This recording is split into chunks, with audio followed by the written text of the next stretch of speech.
The film essentially illustrates the concept of a collective consciousness, a collective dream, and this is another bridge to the world today. See, Morpheus is named after the Greek god of dreams, whose name literally means one who forms, giving us this idea of Morpheus as a bit of a guider of dreams, almost akin to the Greek psychopomp, helping Neo navigate the various planes of reality that he walks in. Further, the Greek Morpheus used these two gates, the gates of horn and ivory, to distinguish dreams that were real and those that were illusions. This is another layer that is implied by those two pills earlier on. We also see Morpheus's ship, the Nebuchadnezzar, which is a biblical reference of a king who was haunted by his dreams. And as evidenced by the story, the real world does seem to be a bit like a nightmare. Astromythologically, we can gain even more insight here by learning about Neptune, which tells us that we are dreaming our reality into being, but that we must be mindful that some things are seductive illusions, and there is always a greater truth and reality to be discovered. But in that, we are invited to draw upon our creative imaginations to dream a world into being that is in harmony with the rest of the natural world.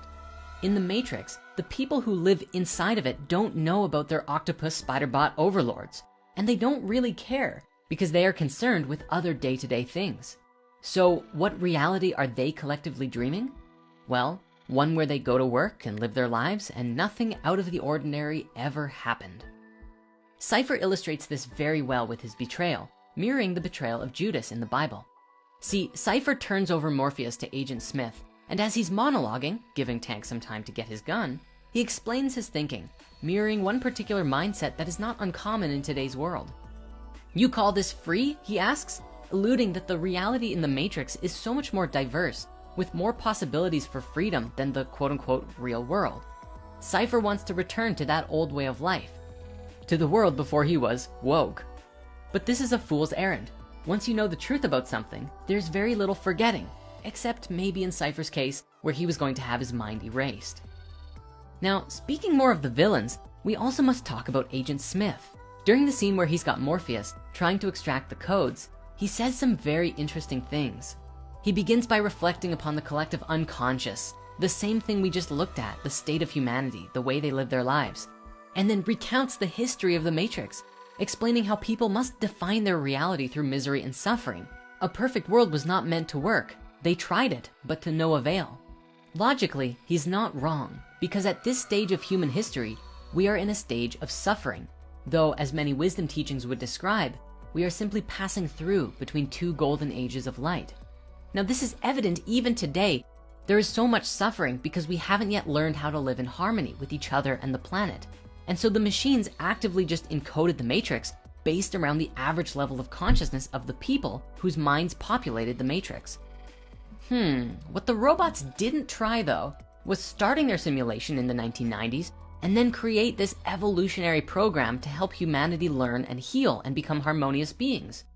Then again, maybe they wouldn't have done that because this particular AI consciousness doesn't seem to have much of a heart. As we learn in the sequel film, they have wiped the Matrix several times and have become exceedingly efficient at it.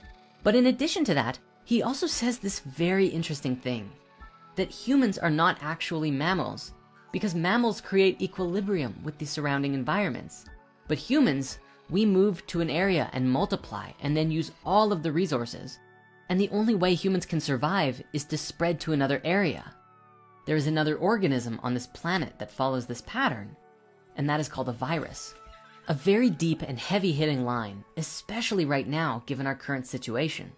We are invited to see that our behavioral patterns and the way that we live our lives is not in harmony with the world, but it could be if we would all just wake up, just like Neo is doing throughout the film. Agent Smith describes that he doesn't like the smell of people. He can't stand it, and he wants to get out. He wants to be free of this prison, this zoo, whatever you want to call it. Now, I know his intentions are probably not very good, but him explaining his feelings like this actually might give us a little bit of compassion for Agent Smith, who really just sounds like he wants to live a higher life for himself, exist in a better reality, but he can't because he's programmed to have to wrangle all of the humans together. And as long as Zion exists, a biblical reference to Israel, he cannot ascend in his own right. At any rate, throughout the entire Morpheus rescue, and then fighting Smith afterwards, Neo continually believes in himself more and more until he comes to be the embodiment of a fully ascended being. After his death and he returns to life, He takes out Agent Smith, and we see him take a moment to do some full body breathing. And he breathes life through the walls around him as well, showing his interconnection with the energy and the computer code that makes up reality.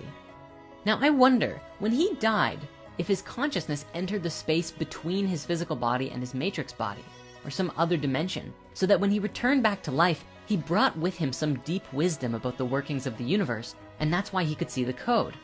Truly, this is no different than what so many people report after having a near-death experience.